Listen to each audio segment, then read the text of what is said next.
Are you looking to grow your dental practice and attract top-tier new patients? Discover the potential of digital marketing with a personalized strategy session. Join Lila Stone, the marketing director at Equa, for an exclusive 90-minute consultation. Lila and her team will dedicate 6 hours before your meeting to create a customized marketing plan specifically for your practice. This valuable opportunity is free of charge and comes with no commitments. Visit www.insuranceuntangledorg/MSM to schedule your meeting with Lila today. You'll also receive a free analysis report so you can start transforming your practice through the power of digital marketing. You are now listening to another episode of the Insurance Untangled podcast, where we explore the various challenges faced by dental practices due to their reliance on insurance. Join us in this podcast as we dive deep into the issues surrounding dental insurance dependence and offer practical solutions and strategies to help you take control of your practice's financial future. Welcome to another exciting episode of the Insurance Untangled podcast. My name is Ben Tuinei, and I'm one of the co-hosts of this podcast that's been built for you. We dedicate what we do to help you untangle yourselves from the mess of insurance.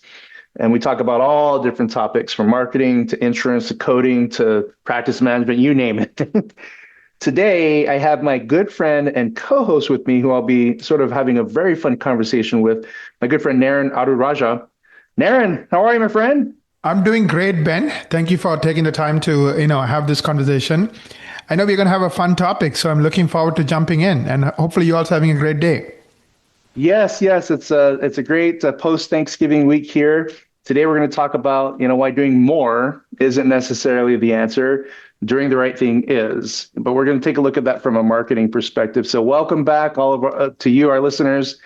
Today, there's something that Naren and I both see all the time, and that's practice owners, sort of this thinking that doing more to grow is what they should focus on, right? The whole concept of feeling productive just because we're busy, right? More ads, more software, more apps, more social media posts, more money going out, Yes. But growth, yeah, I think you and I agree on that, Naren, that growth does not come from doing more. It comes from doing strategic things, doing things the right way, doing it consistently and to the best of your ability. So let's sort of break that down, Naren. I want to start on the marketing side of things, if that's okay. So Naren, why do you think so many practices feel that the answer to growth is just to be more busy with doing more marketing concepts, that may or may not work?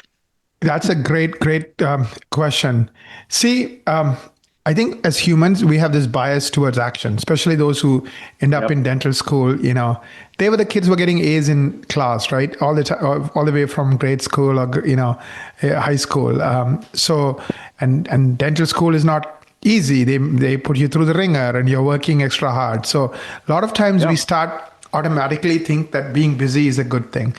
But unfortunately, being busy is not the answer.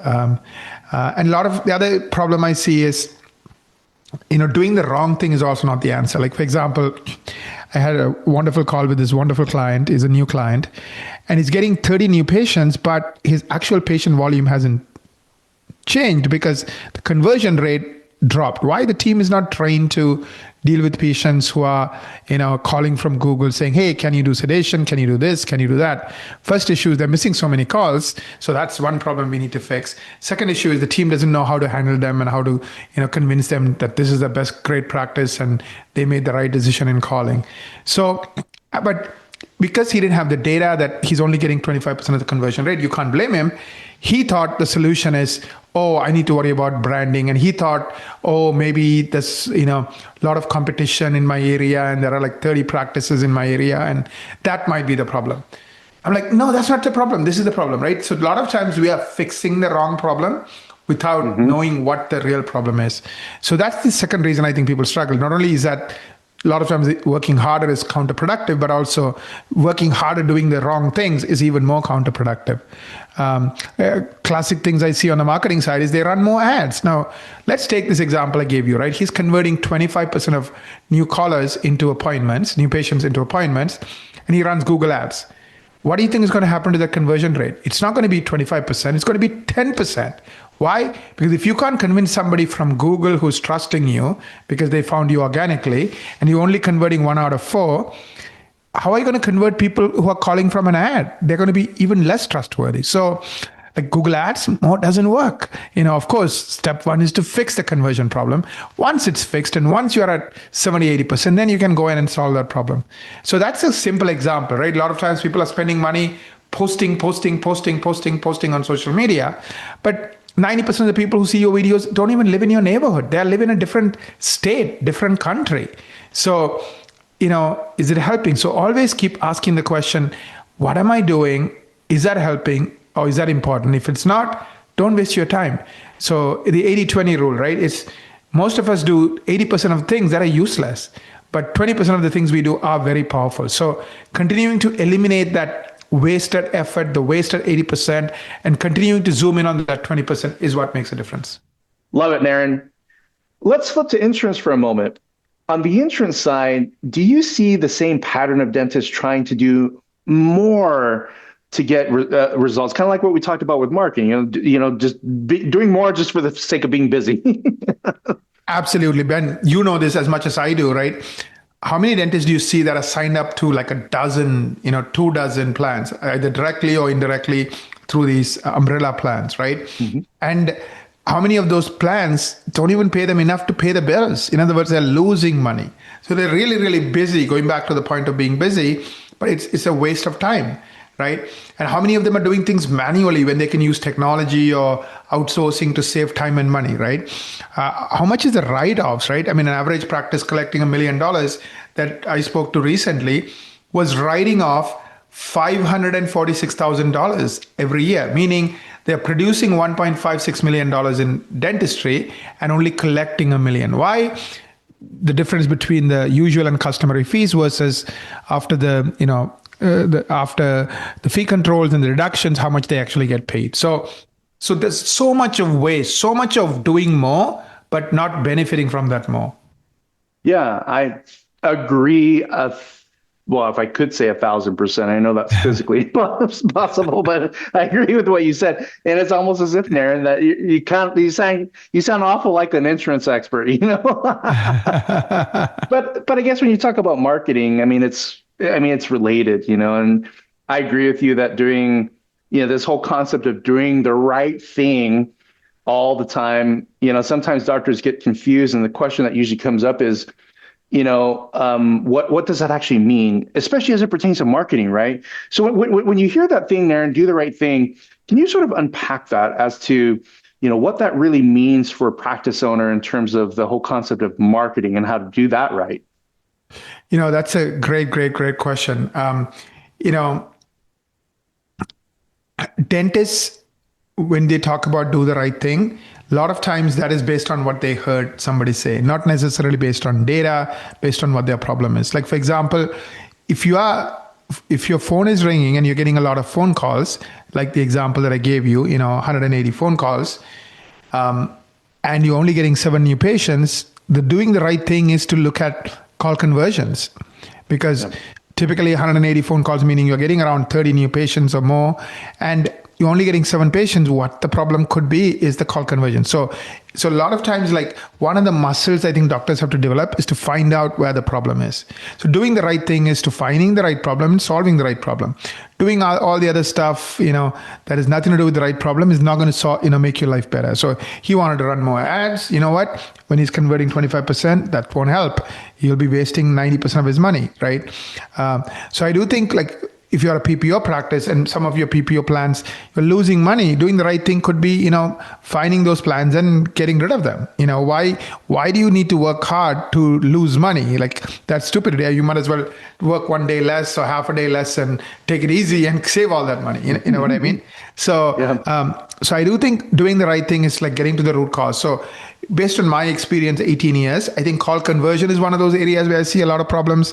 And some clients don't get phone calls. So of course, tracking how many phone calls you're getting, how many leads you're getting is doing the right thing.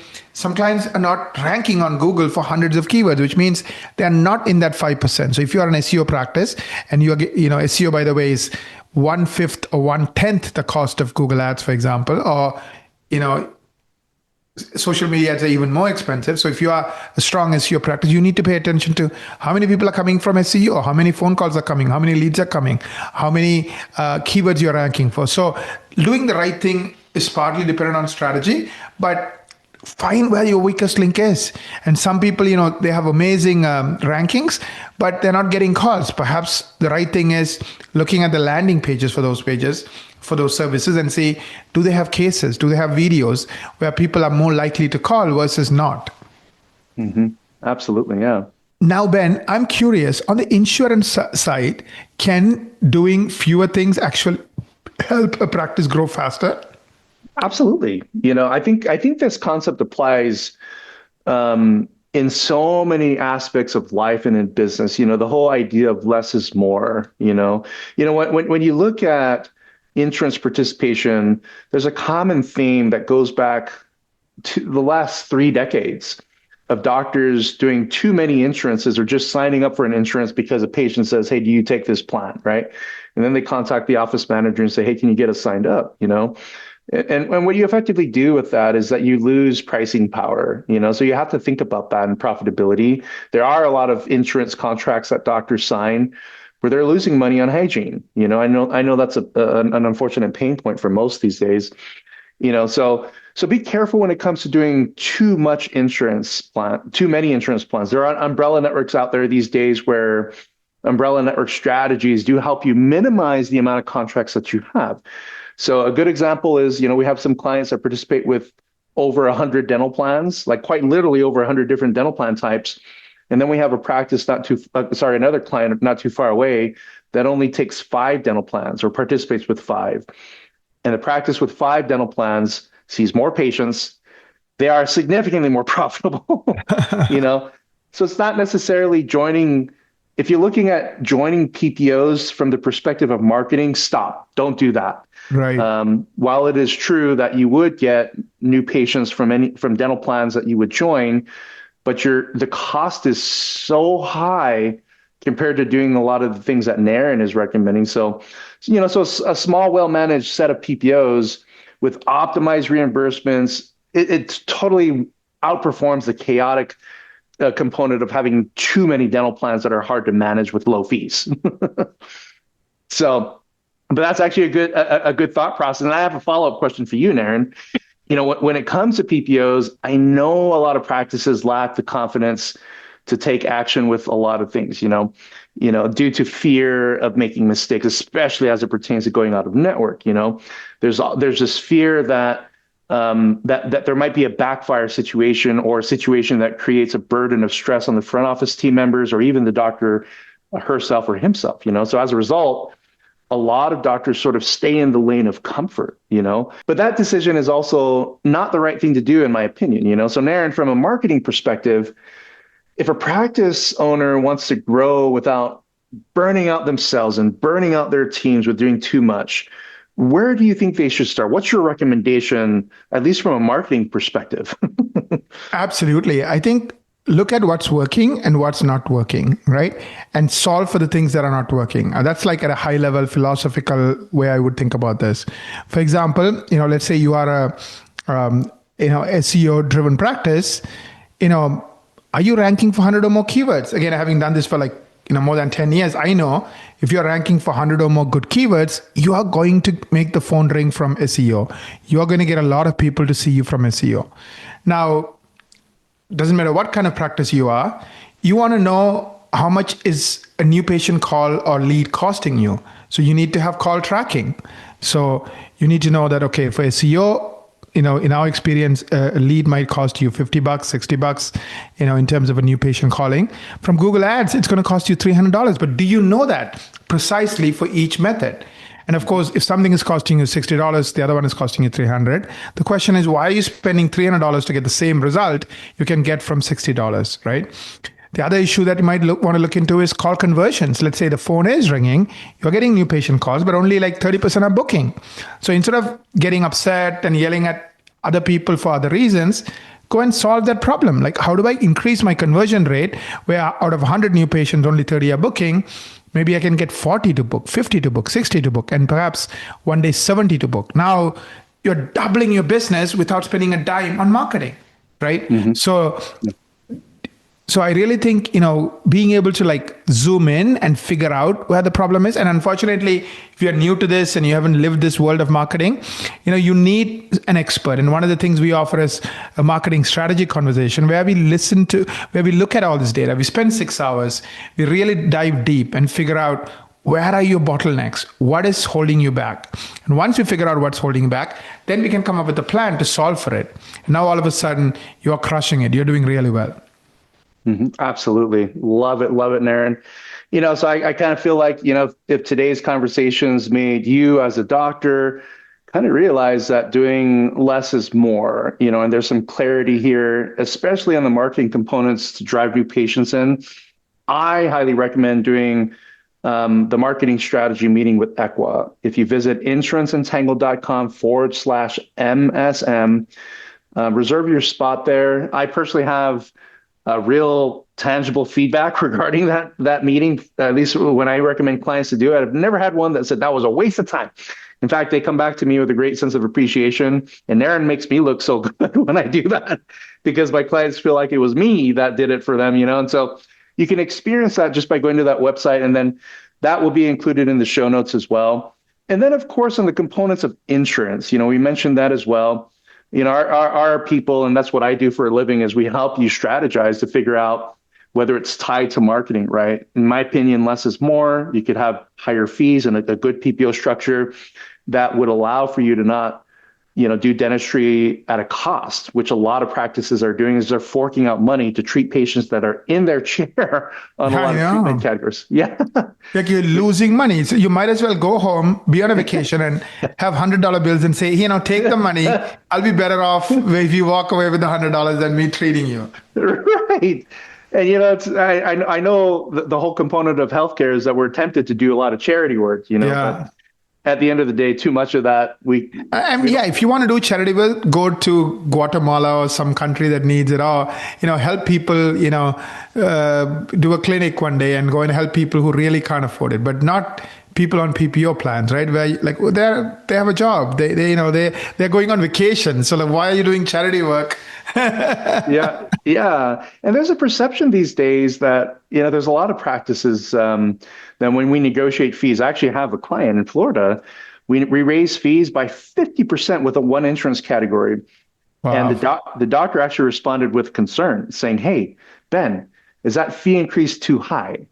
And is that going to cause my patients to have knee-jerk reaction?" And it was so funny because this particular insurance company was abusing this doctor. Her molar endo fee was in the $450 range in a community where the base level non-negotiated rates start at $800 for an endodontist. That is not negotiated. That's crazy. Well, we raised that to 12. Well, we had to massage it a little bit, but on that procedure, it went up to $1,200, That's amazing. That's 3X. You tripled it.